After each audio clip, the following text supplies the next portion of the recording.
Pourquoi gérer son argent quand on est jeune est difficile?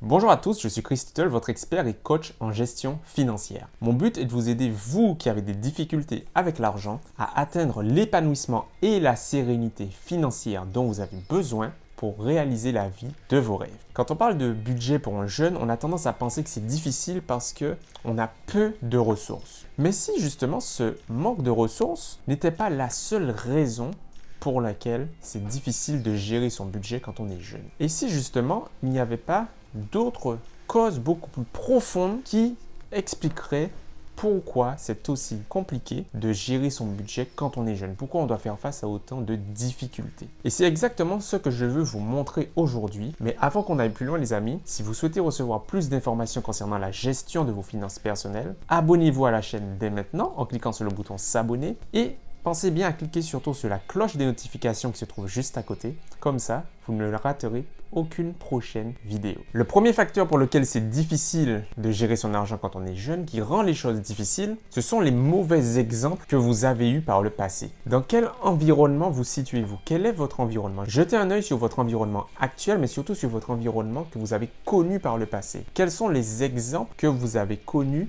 en termes de gestion financière et de rapport à l'argent par le passé, que ce soit à l'école, dans votre famille, de votre cercle amical, toutes les personnes avec lesquelles vous avez grandi et évolué depuis votre enfance, regardez bien et analysez un petit peu tout ce rapport à l'argent. Ce n'est pas la situation financière qui compte, ça ne veut absolument rien dire. Ce qu'il faut regarder et ce qui est la cause en quelque sorte, ce sont les modes de gestion, les rapports à l'argent, les comportements et bien sûr tous ces biais psychologiques que l'on a vis-à-vis de l'argent. Et malheureusement, les exemples que l'on a connus par le passé ont tendance à nous influencer sur notre présent et continuer à le faire sur notre avenir si l'on ne fait rien. Et cela vaut en termes financiers, mais également dans tous les autres aspects de la vie. Le deuxième facteur, c'est malheureusement et évidemment le manque de connaissances vis-à-vis de l'argent et vis-à-vis de la gestion financière. Ce n'est un secret pour personne, la gestion financière n'a jamais fait l'objet d'un cours scolaire. Et rarement, dans le cadre familial, on en discute. Alors, l'éducation financière, c'est quelque chose que l'on doit apprendre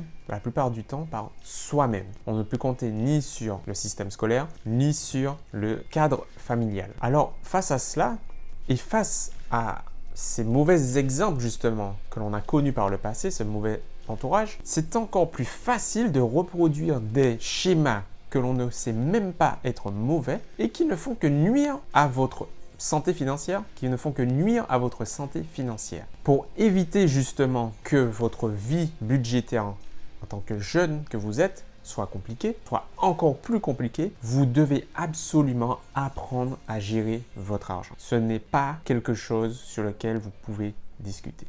Et enfin, le troisième facteur pour lequel vous avez du mal à gérer votre budget quand vous êtes jeune, c'est parce que vous n'avez pas de motivation à être assidu dans la gestion de vos finances. Quand il s'agit de vos études, même si vous n'en avez pas envie, même si c'est difficile, vous apprenez vos cours, vous les révisez, vous les étudiez, bref, vous vous préparez parce que vous savez que vous avez un objectif à atteindre. Vous savez que vous devez obtenir ce diplôme pour réaliser le métier qui vous intéresse. Il y a un but. Quand il s'agit de la gestion de vos finances, pourquoi n'êtes-vous pas aussi assidu? Pourquoi prenez-vous les choses de façon aussi approximative, aléatoire même? Eh bien, c'est très souvent parce que vous n'avez rien qui vous motive à le faire. C'est vrai que c'est devenu la norme de vivre à crédit pour quoi que ce soit, d'avoir des dettes pour quoi que ce soit. Beaucoup de personnes, et peut-être que c'est votre cas également, ne voient pas l'importance d'avoir une gestion rigoureuse. Ce n'est pas si dramatique. Pourtant, la situation dans laquelle vous vous trouvez et vous allez vous trouver si vous persistez dans cette voie est très compliquée. Il n'est pas question de surendettement pour que les choses soient déjà difficiles et que les répercussions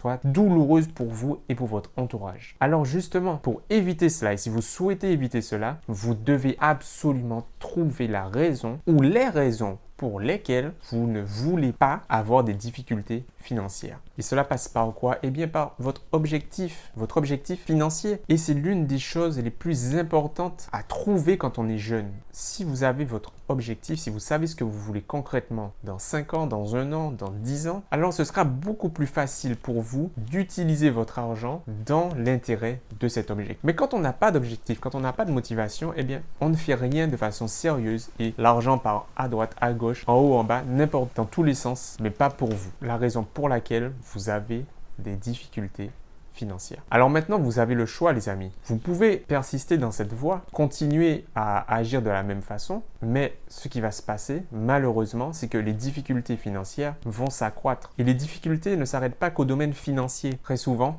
et malheureusement, c'est au niveau social, au niveau relationnel, au niveau de votre confiance en vous également, que vous allez prendre des coups. Être incapable de gérer son argent, ce n'est pas quelque chose de plaisant, ce n'est pas quelque chose non plus de valorisant. Et voir que l'on a des proches qui sont en mesure de se faire plaisir, que ce n'est pas votre cas parce que vous êtes déjà à découvert ou même pire, quelque chose qui est extrêmement douloureux et néfaste pour son bien-être et sa sérénité personnelle. Mais si vous ne souhaitez pas que tout cela arrive, ne paniquez pas. Il est toujours possible de redresser la barre. Et c'est encore mieux et encore plus facile quand on est jeune. Quand on est jeune, on a l'avenir devant soi, on le sait. Alors, il faut mieux prendre des décisions plus tôt possible pour être sûr de limiter les dégâts. Et pour cela, les amis, je peux vous aider. Je peux vous aider à mettre en place le plan budgétaire qu'il vous faut. Je peux vous aider également à comprendre là où les raisons pour lesquelles vous avez ces difficultés avec l'argent. Et c'est justement pour cette raison, les amis, que j'ai réalisé un e-book qui est totalement offert et qui s'appelle « 3 raisons pour lesquelles tu n'es pas heureux financièrement ». Dans cet e-book, vous allez pouvoir comprendre les 3 principales raisons qu'on ne dit pas, qu'on ne dit jamais justement, mais qui expliquent exactement pourquoi vous avez du mal avec l'argent de point de vue général. Alors si ça vous intéresse les amis, vous pouvez le télécharger, le lien est dans la description de la vidéo, c'est totalement offert, ça ne vous coûte rien du tout. Si vous avez apprécié cette vidéo, bien sûr les amis, et si surtout vous avez appris au moins une chose nouvelle, pensez à la liker en laissant un pouce bleu et à la partager auprès de vous. Je suis sûr que vous connaissez au moins une personne de votre entourage qui pourrait être intéressée par cette vidéo ou à qui cette vidéo pourrait servir. Pensez également à vous abonner si ce n'est toujours pas fait, mais je suis sûr que c'est déjà fait. Je vous fais confiance pour ça. Et puis, dites-moi dans les commentaires les amis, est-ce que vous êtes prêts dès aujourd'hui à redresser votre gestion budgétaire? Écrivez-le-moi dans les commentaires si vous êtes prêts, oui ou non, et si ce n'est pas le cas, comment je peux vous aider à le faire. En attendant la prochaine vidéo les amis, moi je vous dis à très vite et prenez soin de vous. Bye!